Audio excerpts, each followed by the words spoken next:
Welcome to the I Need Coffee and Better Ideas podcast, where we caffeinate your brain with the freshest takes in news media.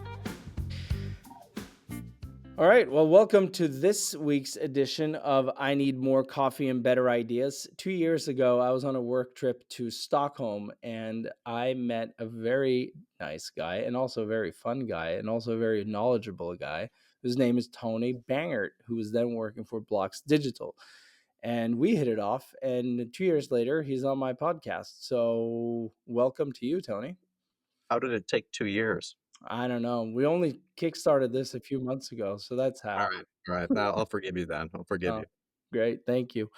Good seeing you and hearing You as you.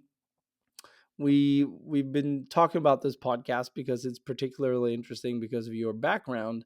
And before we sort of dive into the weeds of revenue and performance and scaling and sales and all of that stuff, would love to hear from you. How do you end up where you are today?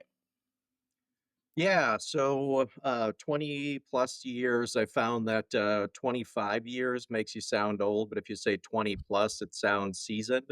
I've been in a blend of media and, tech my, entire career, always on the digital kind of forward-leaning side of things, starting with, working with Fox Television to really kick off my digital media career. That took me to Tribune Publishing, which at the time owned Chicago Tribune, LA Times, built a couple of divisions there, and then took a huge risk in 2016 and was employee 7 of a educational learning management SaaS company that we actually sold back in 2020. And then to your point, went to Blocks Digital after a quick stint with an AI company out in Silicon Valley. And at Blocks, we kind of retooled the organization, modernized it, took a 30-year-old legacy company, swapped out all the systems, technology, redid comp plans, right? All of the things that you do in a transformation. And that led me to where I am now, which is 6 months into founding my own company, Performance Labs, which has been a lot of fun so far.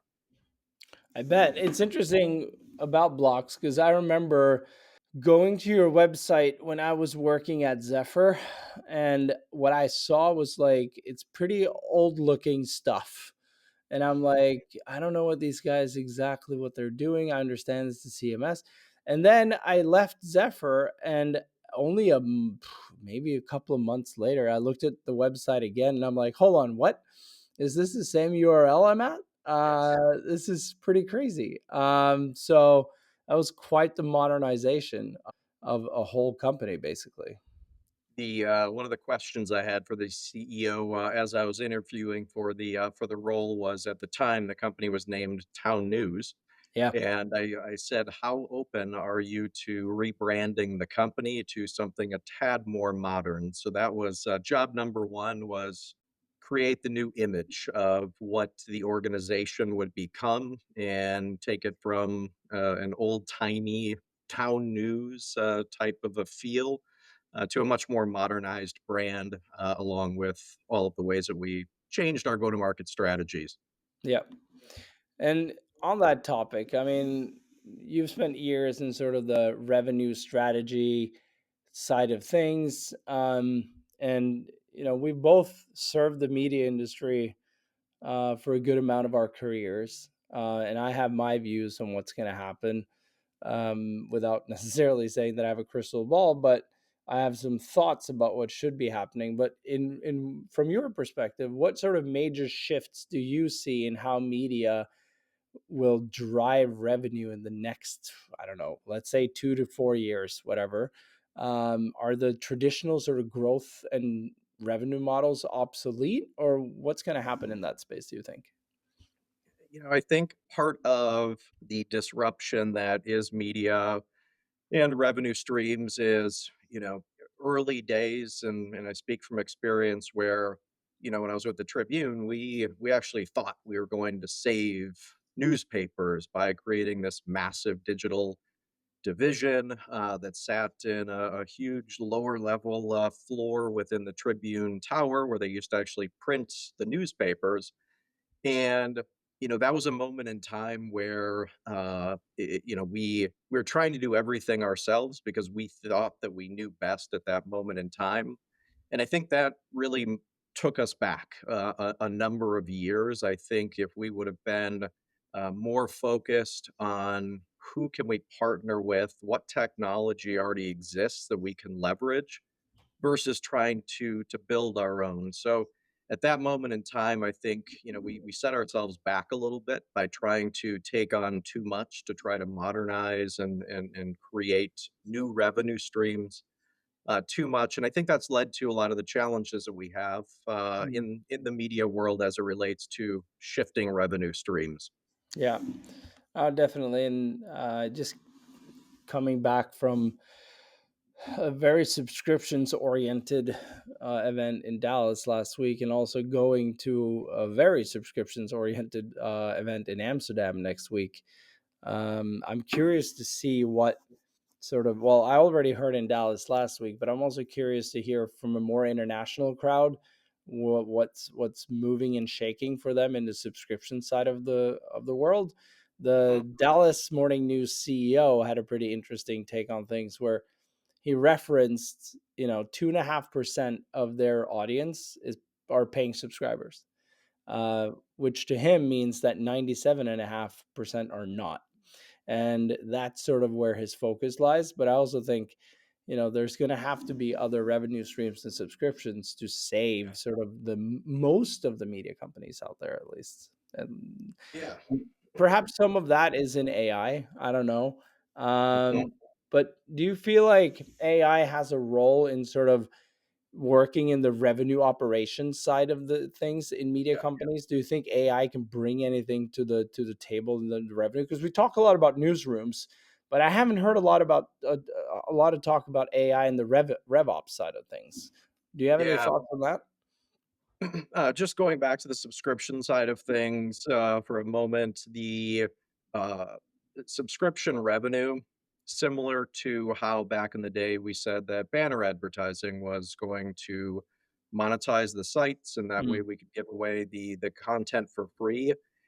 Everybody has doubled down on subscriptions, and I'm not saying that that's a bad thing, but it has to be a piece of the revenue mm, puzzle, not an all-in, savior kind of a moment where, it feels, akin to the early days of news websites. As it relates to the revenue side of things, I think, or on the AI side of things tied to revenue, there's a ton of just basic ways that reps can use, AI, of course, from crafting pre-call sales reports to, creating email copy, but that's just scratching the surface. That's just getting your teams to adopt tools that help them be more efficient in their day to day. I think the shift that we're going to see, and I've written about this a lot, is that yes, OpenAI and yes, all the big LLM giants are fighting for dominance. But I think the real winners in the next 2, 3 years are going to be those that leverage those technologies to stand up and build solutions and automations that help facilitate more in depth analysis of your entire revenue picture versus just using it as a tool, connecting your CRM with messaging outreach, sentiment analysis on calls. Was the competitor mentioned? When you tie all of those things together, build automations and leverage AI to support them, I think that's where we're going to see a lot of growth in the coming 2 to 3 years and faster. yeah, I'm dying to learn more about that myself. Working in sales on the tech side of things, we see, tons of AI usage today. Mhm. Yeah. But learning more about how that could be applied on the media side as well, I think Mhm. is going to be an interesting shift that I'm dying to see. I remember back in Yeah. the day when I worked in media sales, We had a CRM and a printed call sheet that we made every evening before we went home, and then we had it ready for the morning after, and we just dialed the hell out of it with absolutely no aim outside of the fact that we're going to pitch as many as possible every single day, true Yeah. call center style. I'm not sure if that Yeah. works anymore.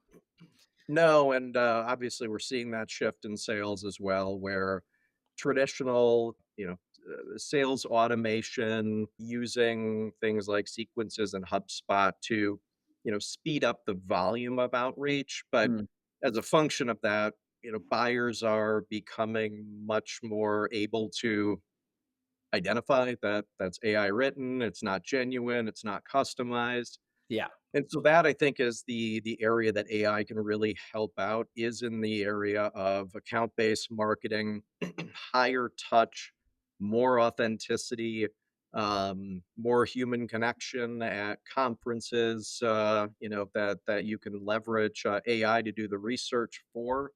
Last week, I spent a lot of time. I'm heading to the Human X conference in Las Vegas.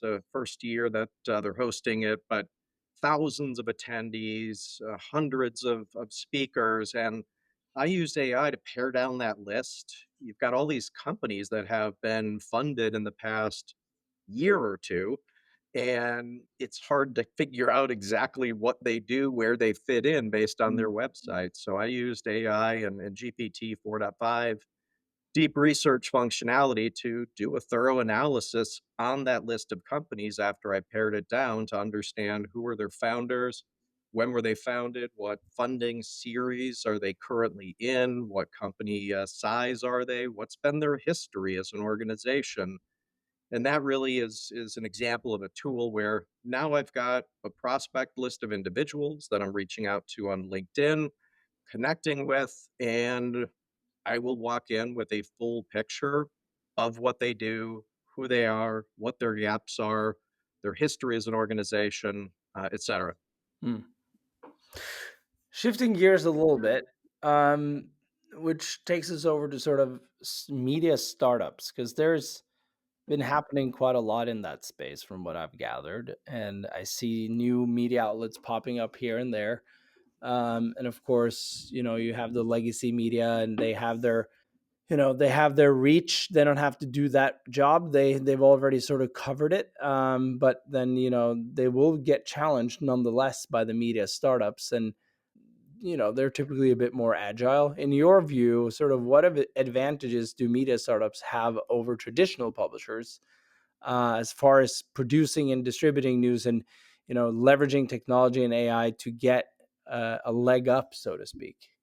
It's interesting because to your point, they have to build the audience versus legacy media already having the audience, having 100% market recognition in their respective markets that they're operating in.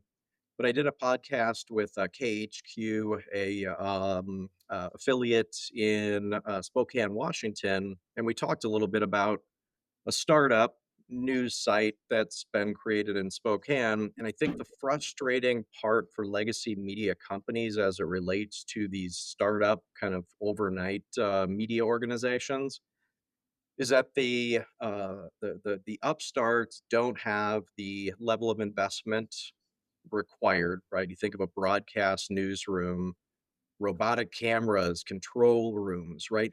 High cost to produce those assets versus a startup can move a little bit quicker. But the frustrating part is that the legacy media companies are still tied to the journalistic integrity that we expect from our news outlets. And these startup news organizations have the ability to go to market faster with news, course correct if they need to or got the story wrong, but they're simply not held to the same expectations that consumers are when it comes to their local Fox affiliate that's been Mm. operating in the market for 30 years. Yeah, and that kind of ties into a little bit about sort of the influencers as well. Like they're definitely not held to the same standards, and that can be problematic, right? When Mhm. editorial standards are lowered, Yeah.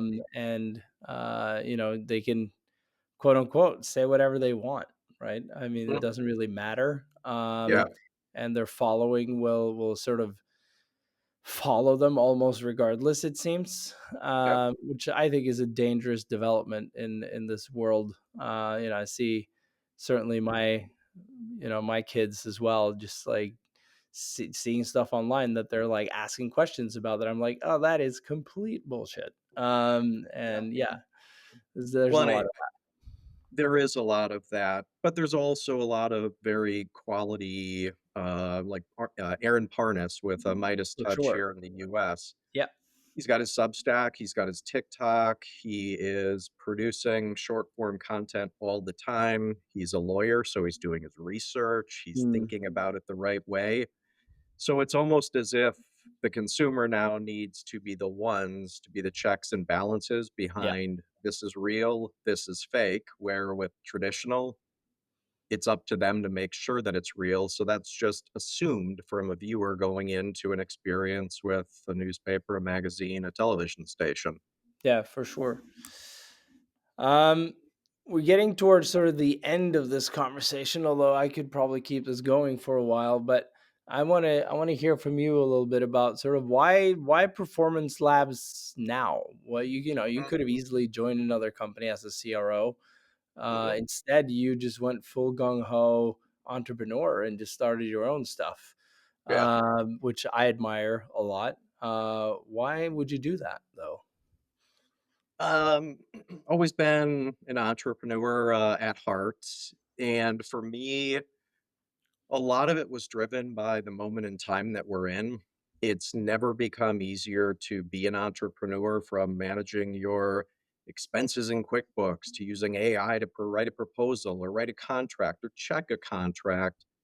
I also believe that in the next 2 to 3 years, a lot of money is going to be made by companies that can leverage large language models, OpenAI, Gemini, etc., to create their own products that might be sold to a group of people for a year and then acquired. Like, Mm, it's never been easier to fail quickly, readjust, get back into market. And the reason for the name Performance Labs is really a function of that ecosystem that I just described. I'm not trying to create one product that's a SaaS product that I'm finding my product market fit, I'm getting investors and going all in. You can prototype something in a weekend, get it to market fast, validate it or not validate it, move on, take the learnings, and create the next iteration of what that thing is. So I just saw it as a moment in time where I've been with startups. I've been close to the financials of many organizations. I understand uniquely how operations run within organizations, and I had enough time working for the man that I want to be the head person of the organization, if you will. yeah. That makes sense, and I have a dream that I will do the same at some point. Maybe not now, but at some point later. Yeah, I'm hoping to sort of take that step as well because I think you know you, I've I think guys like you and me, or people like you and me, walk around with so many ideas in our heads and like, okay, I could do this, and then you're kind of like, oh, but I have a job, so I'll leave that for later, and then time goes by and you're like, oh crap, uh, two you know, years of yeah. exactly, Well, exactly.